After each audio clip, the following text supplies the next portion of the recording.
welcome to our next episode of Points on the Circle. Today we have a really exciting interview, someone I've been looking forward to talking to for some time, one of the voices of WFMT, Kerry Frumkin. Kerry grew up in Glencoe, was raised there, went off to school at Wisconsin and came back and has been with FMT since 1976. Has been a member of Hakafah with his family since the early to mid 1990s. He lives currently in Wilmette with his wife, Deborah, and he's got two kids, Sarah, who's married and lives up in Highland Park, and Joe, both who grew up at Hakafah. I look forward to sharing this conversation with you. Enjoy. All right. Kerry Frumkin, how good to see you. How have you been? I've been good. I mean, considering. Yeah, I was about to say considering what, but that's like saying, right, that you don't know what's going on. How's the family? They're all well. They're all well. Yeah. We had Joe with us for a while, my son. Yeah. And, he sequestered himself appropriately before he came and stayed with us for a while. Good. Where is he now? Now he's down in Logan Square. He lives there. He's got an apartment down there. But he's working for the Shed Aquarium. Or I should say was, because they furloughed him and a whole bunch of others. So it's pretty rough. Well, that's, so he was always interested in sea biology and stuff like that, wasn't he? Wasn't that his thing? It's the perfect job for him. That's what I thought. So, one of my best memories, this will lead us into the conversation, right? You've been at Hakafah since like 1990 something or other. Yeah, that's about right. Yeah, we go way back. Since before I was here, yeah. Right? So it's been quite some time. To the Rabbi Marks days. I want to get to that as well. One of my fondest memories of me teaching confirmation class has to do with Joe. And really? For those of you who don't know Joe, Kerry has two kids. You have two kids, Sarah, who taught in our religious school forever, yes. And who actually lives a block north of us and is going to she's expecting soon, right? Yes. Fantastic. In the fall. And Joe, who's your son, who in his youth was a bit rambunctious. But I guess you could say that. At least with us, he was a bit rambunctious, but was incredibly loving and lovely. And he taught in our religious school as well for a while. And he still is. His year of confirmation was the first year that we started visiting other houses of worship. And I took his group, and there were 5 guys who went with me to the mega church in South Barrington, Willow Creek. It was the first time we had ever been there, right? Do you remember this? I do. And he was sitting just to my left. And this was the time when they had a guest preacher who stood up and was talking about parents who have kids who are spiritually bereft and lost. And then the speaker says, okay, all of you out there who feel like you have kids who are spiritually bereft and lost, please stand up. And one by one, at that time, Willow Creek was getting 2,000, 3,000 people, maybe 1,500 people on Saturday nights. And all these people stood up, right? And I looked over to my left at Joe, and the look of disbelief on his face, that he was seeing this in this experience, this religious experience in which parents were claiming that their children were somehow lost and bereft, was so stunning, and it so frustrated him. Yeah. So let me ask, I want to start that out with a question. So I say that with an intro. So you've been at Hakafah for a long time. You brought your kids up at Hakafah. What was the nature of the spiritual dynamic, the religious dynamic in the house that Joe would react that way? I don't know that it had so much to do specifically with any religious aspect as it had to do with Joe's basic humanity. I mean, that's the way he feels about everything. He tends to feel everything very deeply, and he cares a lot about his fellow man. He always has. Yeah. And, that's just a general principle, the way he lives his life, I think. His friends know that about him as well. He's just a very sensitive and great guy.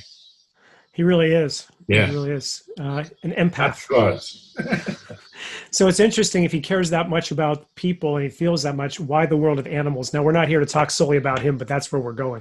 So why did he move to animals? Animals have always been a fascination for him. Yeah.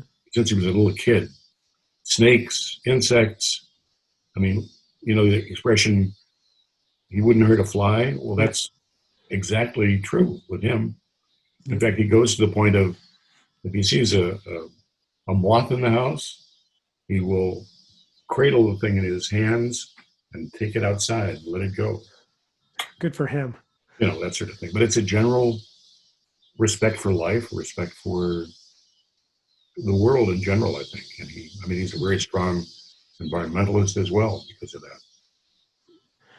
So, where do you think that comes from? Do you think that's just nurture or nature? I mean, nature or me, of course. There's my segue. Thank you. That's what I was looking for. I'm kidding. So, you grew up in Chicago. Yeah, well, actually, in Glencoe. Oh, you grew up in Glencoe? Tell me about growing up in Glencoe. Growing up in Glencoe, well, this was, in the early 60s, and it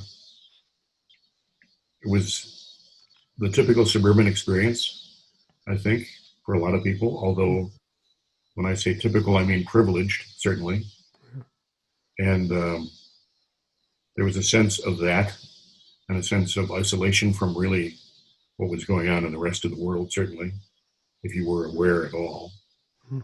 And that created a kind of duality for me. I mean, I certainly appreciated the fact that my parents lived in an area where there was a lot to do and a lot to learn and a lot of possibilities.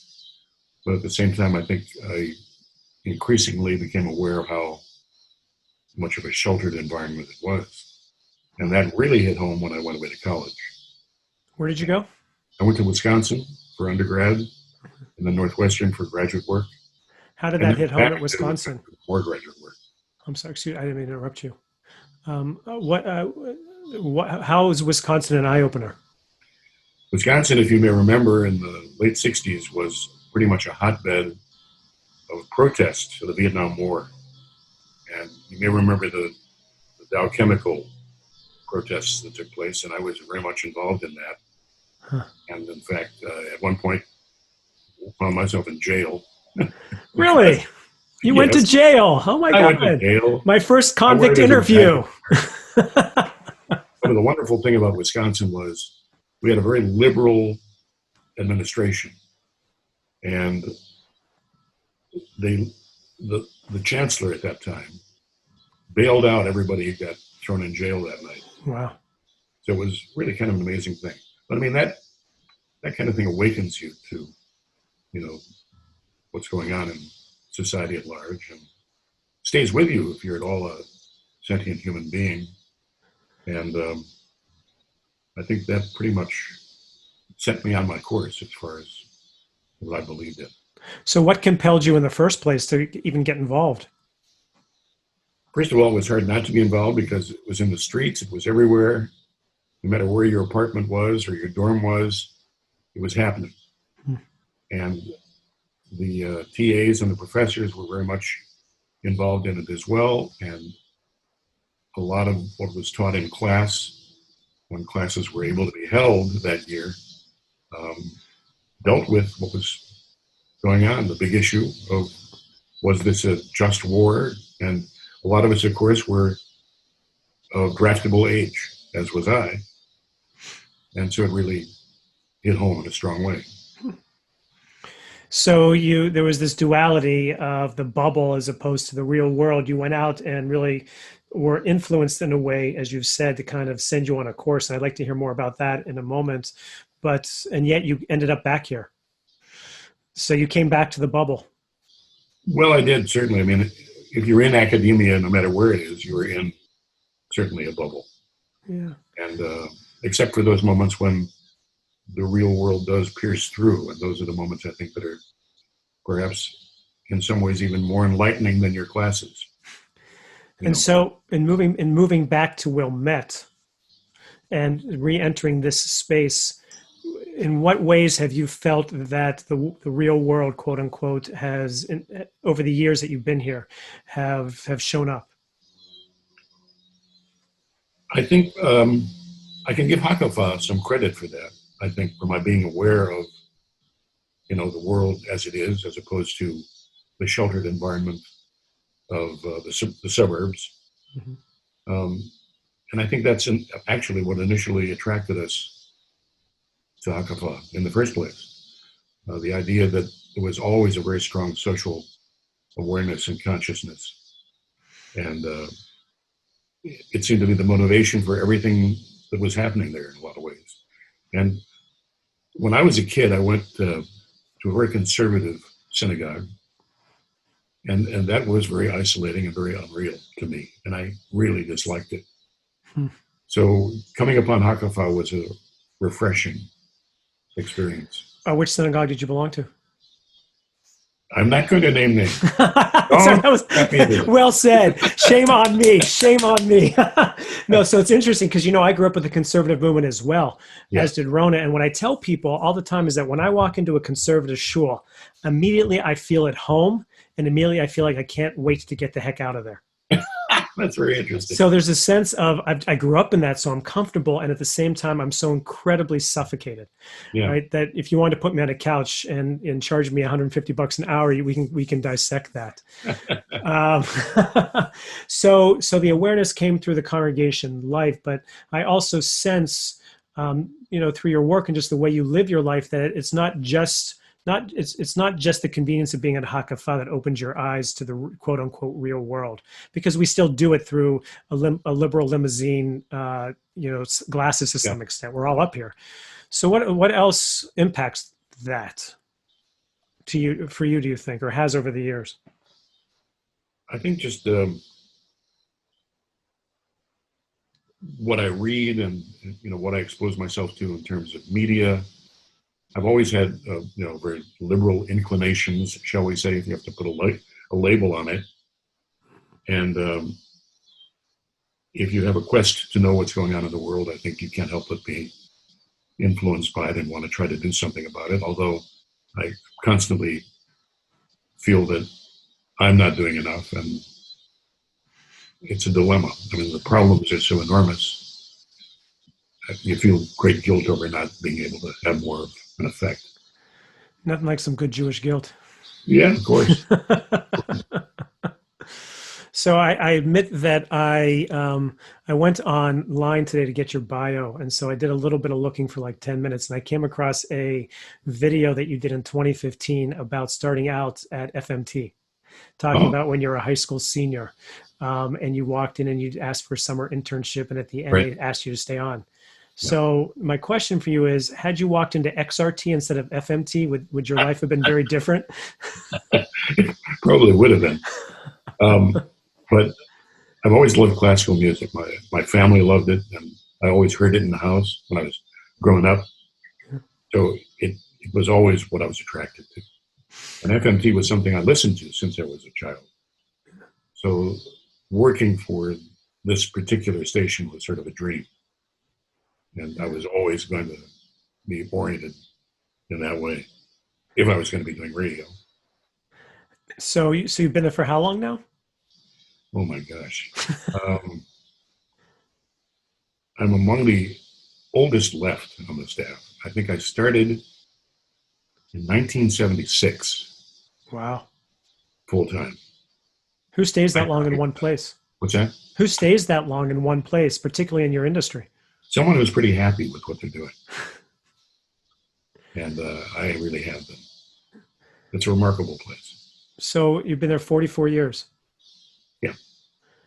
Tell me about what you've seen evolve in terms of the radio life, in terms of relationships to classical music, your personal relationship to classical music, any of that. It's always been something of a battle to get more and more people to listen to it. That's what dominates everyone who is really concerned with that field. My feeling is, though, that a lot of people just come to it on their own. I think you get to a certain point in life where a lot of the loud stuff doesn't appeal to you as much anymore, and you start looking for something else. So I'm hopeful that although it'll always be an older audience, that audience will always be there. There are plenty of people who don't feel that way. They feel that there is an absolute need to appeal to a younger and younger audience. And I think that would be great, if possible, without watering it down or compromising what you're doing. And there are ways to do that, I think. There are ways to integrate classical music that's being made today into programming, which is very appealing. Hmm. It's not like the days when, the academics ruled and all you had was 12-tone music to listen to.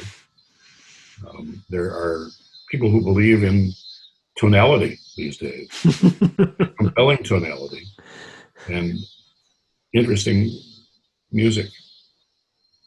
I took jazz classes at IU, and my professor, Professor Baker, I can't remember his first name, just went right out of my head, told this story that I told my kids. My youngest is going off to Lawrence in a month to study jazz. Oh, it's a great school. And for that, especially. And so I told him the story when Professor Dave Baker told this story that he welcomed a dignitary from Africa and took him to the New York Philharmonic. And they were sitting at the New York Philharmonic, and during the warm-up, the cacophony of the warm-up, the dignitary was just enraptured. He couldn't take his eyes off of it. And the minute the concert started, he turned to Professor Baker and said, "What happened? What went wrong? Right? Why'd they stop?" Right? So that idea of what is order, what is music, right? We live in a world of harmony and of, what's the opposite of cacophony? Yeah. The opposite of cacophony. Right. And he saw the depth and the fullness of the cacophony of the warm-up. Yeah. Right? Do you have any modern composers that speak to you? Depends on how modern you mean. I can't generalize. Well, I'll tell you about one composer who really does speak to me, and she is a Chicagoan and a quite wonderful composer. And her name is Stacey Garrett. And she writes music which is both sophisticated and accessible. If you want to approach it as a sophisticate, you can. But if you want to just sit back and listen to it, it's pleasing to the ear as well. And she's just a wonderful artist. She really knows what she's doing. She's found her voice. One of the things that moved me greatly that she did just recently was an oratorio having to do with the environment. And we broadcast a performance of it that was done at Northwestern on Earth Day this year. Oh, wow. And it was just an amazing thing. Wow. But she's been doing this for a while. I mean, she's very accomplished at what she does. So there's one composer for sure, and there are many, many others. I could go on. And the music is all very different these days. Everybody's doing something different. There's a composer by the name of Mason Bates who's getting very well known. He composed a new opera which was called, it was about Steve Jobs. I can't remember the entire title, but a lot of people didn't like it because it was a little too, I guess it integrated rock and roll a bit too much for some tastes. They thought it wasn't sophisticated. But I thought of it that in terms of effectively getting butts in seats, and I mean butts from young to old. It told a compelling story about a very interesting man who everyone knows about, and it told it in a way appropriate to the subject matter, and it was very effective. Wow. So there's a lot of very interesting stuff going on. So you've mentioned a few times now about approaching music as an academic. You talked about how the approach has evolved, how it used to be a lot more academic. Do you consider your approach academic? No, I do not. I think, and it's part of my responsibility, I think, to think about how I can share music with people, music that I love. And I think because of my having been exposed to it in a certain way, I can do that as a curator might, curator of a library, you know. So that's my motivation. That's how I think about it. And it's a responsibility, but I think it's an important thing to be able to do. I find that when people speak of spirituality, people that consider themselves non-religious but spiritual, they usually find the spirit in two places: nature and music. Yeah. React to that. For some people, nature is music, and vice versa. You know? Well said. It's well, a perfect example was that piece I was talking about earlier, the oratorio by Stacey Kerry, which was about environmental issues and her hope that people hearing the poetry that she set to music in the way she said it would move people to be more aware of what's going on and how important this is and treasure it. So, yeah, there's definitely a relationship there. Do you consider yourself spiritual? I have trouble with that. I do. How so? I don't know what it is exactly. Um, is it something that people look toward when they can't explain things in any other way? Or is it something that's just out there that helps you make sense? Or I don't know. But I'm not the most religious guy on the planet, that's for sure. I purposely did not say religious. And when I said, I also didn't speak about God. I didn't mention the word God because I noticed you didn't, and I'm grateful. Yeah, I would like to retire that word. I mentioned that in the previous podcast too. I think that God's got such a bad rap. And as I have preached over the years, if I can call it preaching, I think that the ultimate expression of not knowing the Hebrew word for God became the answer for everything we don't know. And that's when God began to get a really bad rap, because the actual word for God, the Yud Hey Vav Hey, is an expression of is and being in the moment and of awe and appreciation, instead of being able to have an answer in order to continue on with your life and feel like that you can control that answer by asking it for something and expecting something in return. Right. So I try not to use that word, even though I'm a rabbi, and even though I have a greater sense of being in relationship with everything. But I try not to use that word. I also, I also claim that, as you might have heard me said, because I know you remember every word that I have said, oh, yes. is that if people go out into nature looking for God, the only God they're going to find is the one they were looking for. Mm-hmm. And I wonder if that's the same in music. Right, people who have whatever is spiritually, music's incredibly moving. Right, the level of the vibes, the vibrations, you get moved. Isn't that spirit? Is it spirit or is it actually physical? Say more. In the sense that a beautiful harmony can affect you emotionally, despite what Stravinsky said. And of all people, he never should have said it. I think he regretted saying it at one point. But there are certainly aspects of music which move you in a very profound way that you can't explain. Is it spiritual? I don't know. Maybe it does fall into that category simply because it is one of those magical, inexplicable things. But it's like nothing else. I mean, it's ephemeral. It's only happening in the moment, and yet it's something you can remember forever. So it sounds like the ultimate aha moment. Yeah, it can be, certainly. But the trick is not to, when you're talking about seeking and finding essentially what you're seeking, but I think it's important also to have open ears, especially with respect to music, and an open mind, as it is, of course, in any aspect of life. But, there's just a myriad of wonderful ways to listen and things to listen to. Do you think, in terms of music, do you think that awe Do you think that it's easier born of knowledge or of naivete when it comes to what you're listening to? I think um, if you can be naive about it and just let it wash over you and move you, that's step one. And then if you have curiosity about it, then you reflect on it, research it, and start to appreciate it on another level. But I would never want someone to be somehow um, afraid of approaching classical music because of it being formidable.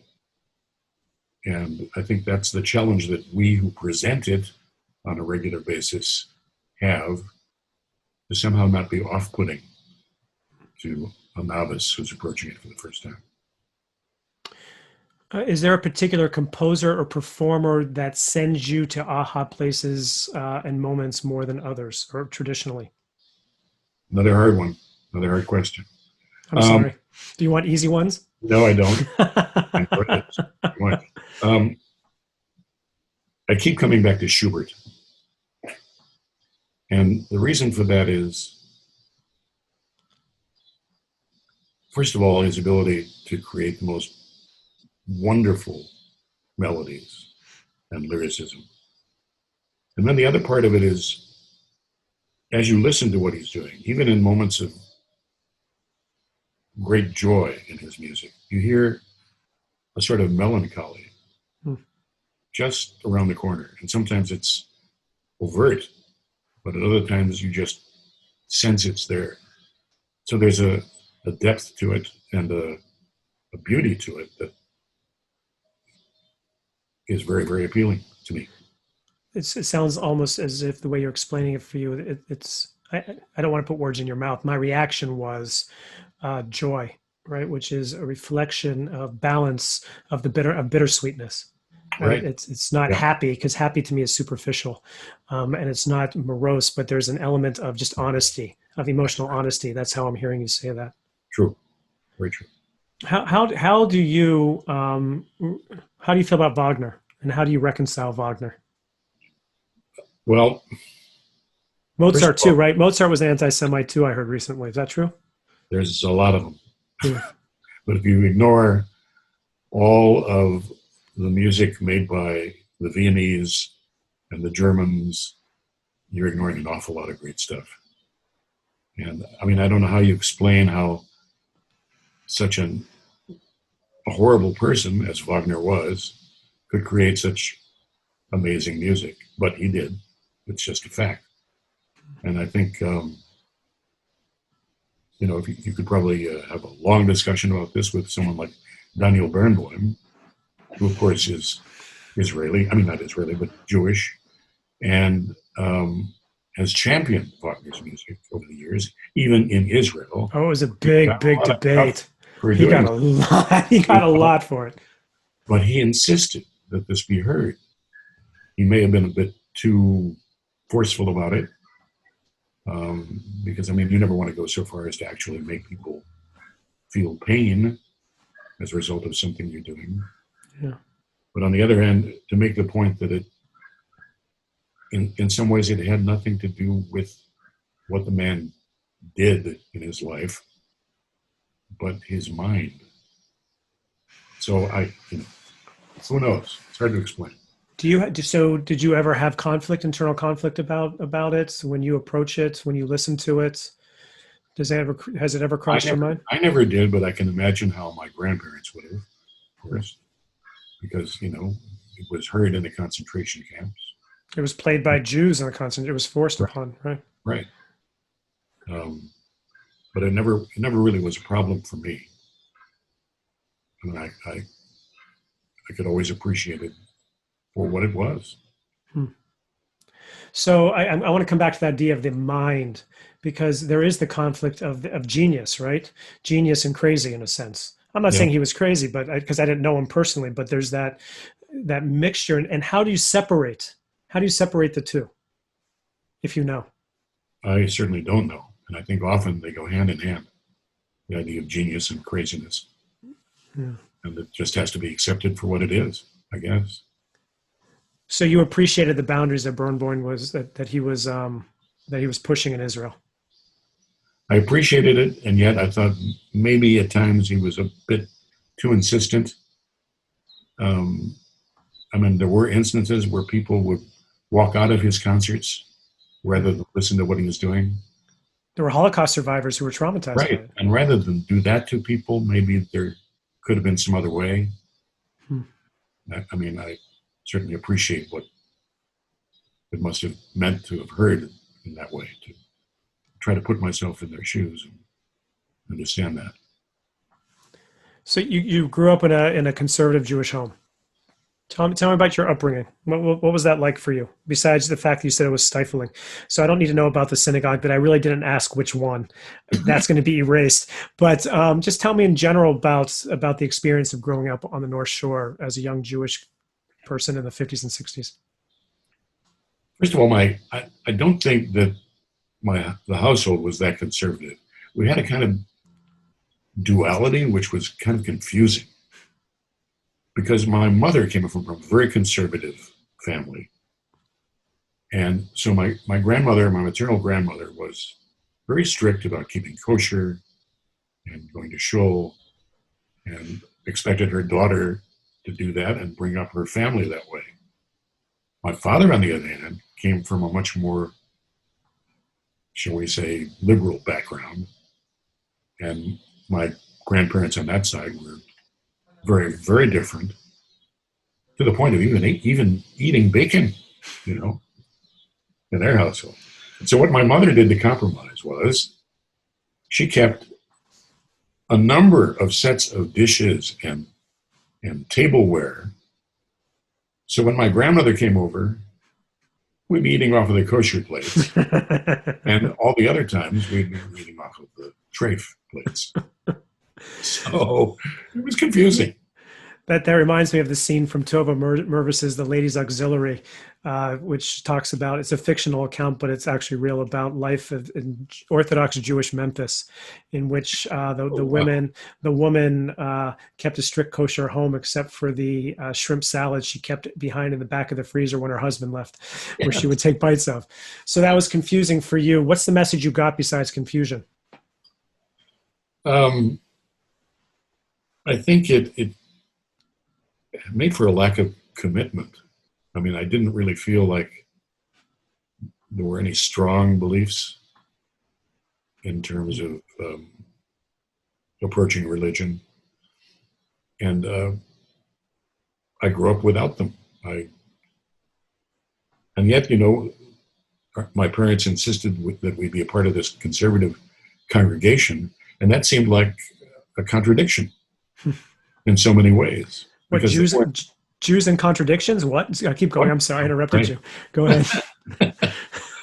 So it was not a very strong environment with respect to that. Did Deborah grow up in a strong Jewish environment? No, hers was even more relaxed, shall we say, than mine was. So, you know, when it came to the time when we had to decide about what shul we were going to go to, we investigated the whole process quite a bit. She did most of it. And she came across Hakafa and Rabbi Marks specifically, and was so immensely impressed with him that that's the choice we made. Why did you choose it all? We felt it was important that our kids be exposed to the heritage and the ideas, and maybe they could make up their own minds with respect to how far they wanted to go with it. So that was the reason. And Hakafa just seemed ideal for that. So you're still members. Your kids have grown on. It's going to sound like a silly question coming from a rabbi, and I'm not trying to put you on the spot, which means it's going to be a silly question that's going to put you on the spot. Does Jewish continuity in the future matter to you? I don't think it does a whole lot. I mean, part of me, the sense of Jewish identity and heritage means something to me, that it be somehow passed on. I don't want to feel like like we're lost to future generations, because I think many of the ideals of Judaism are wonderful and certainly worth saving, preserving, passing on. And so that's I think important. You think it's gonna get passed on? I'm not just saying through you and your family. I'm not asking you to look at your own personal family. I'm just saying in the macro. I'm not terribly optimistic generally about that. It seems that we're all kind of losing much of that in our lives. Maybe it's because we're so overwhelmed by the way our lives seem to be going now. But fewer and fewer people seem to have that sense of identity. And again, the guilt comes in. Maybe that's partly my fault, because my kids, I don't think, will necessarily carry it on. I don't see that happening. Oh, I'll kick Joe's. You know what? If I never see him again. Yeah. That may be what it takes. But quite seriously, Bruce, it's whatever tenuous ties they have to religion. I think it's because Hakafa has been such an influence on them, and it's been important. They loved it. They really did. Well, we love them, right? So I look at my kids as well, right? And when you want to live in an assimilated society, when you want to be assimilated, you can't expect to be assimilated and also unique and particular. Yeah. And so, if in fact we wanted to be assimilated, then why do we lament the fact that we've succeeded? Right? If in fact, that's what I'm hearing. I didn't ask you. You said the way that we're going, the way that society is going right now. Maybe I made an assumption when you said that. What did you mean? What's the way that we're going right now as a society that would lend that? Well, to put it bluntly, it's hard to believe in some sort of benign force or spirit when you see what's going around in the world in general. And there's certainly ample evidence of awful stuff that some benign entity wouldn't allow to happen.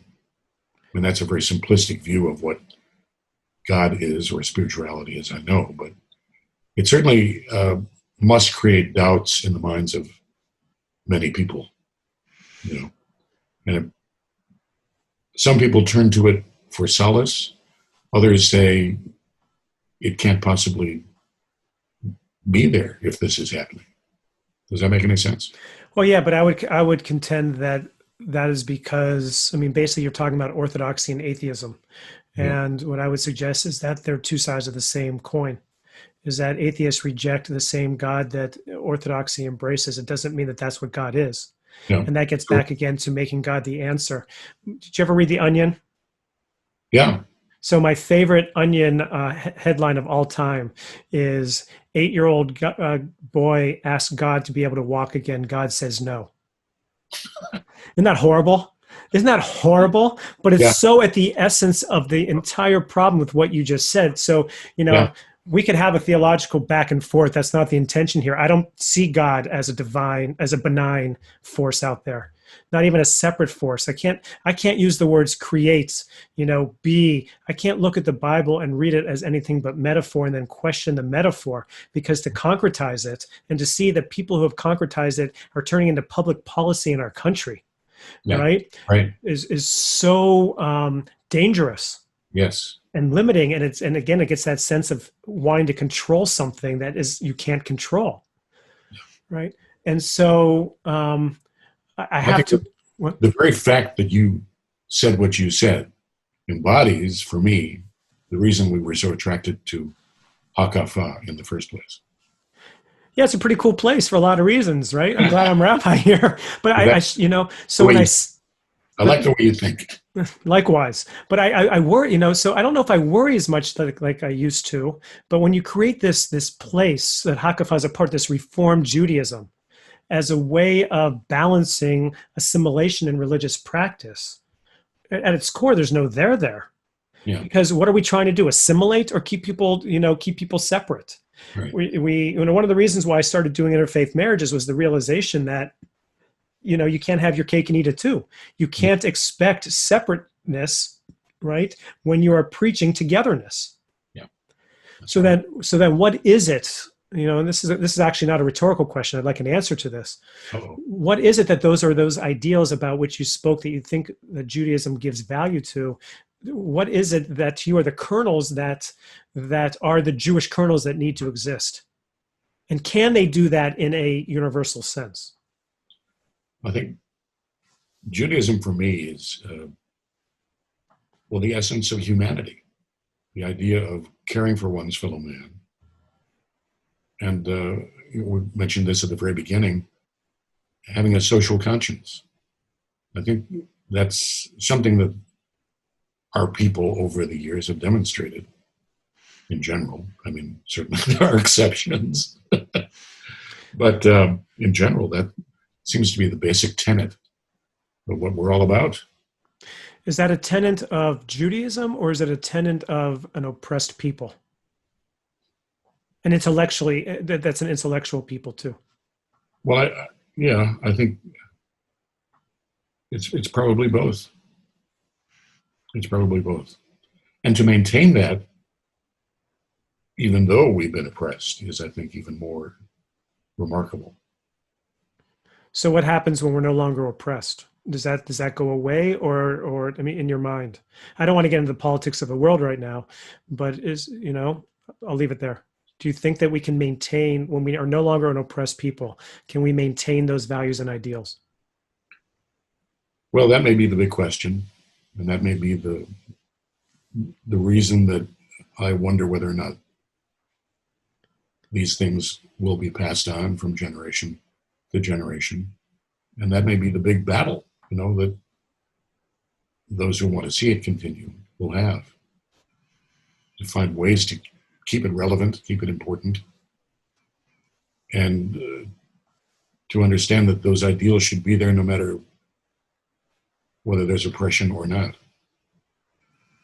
That it's like a light that you have to recognize as always being there and looking toward to guide you.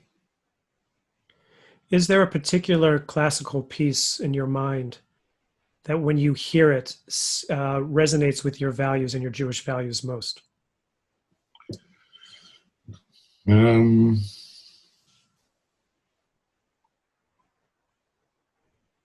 I can't really think of one offhand.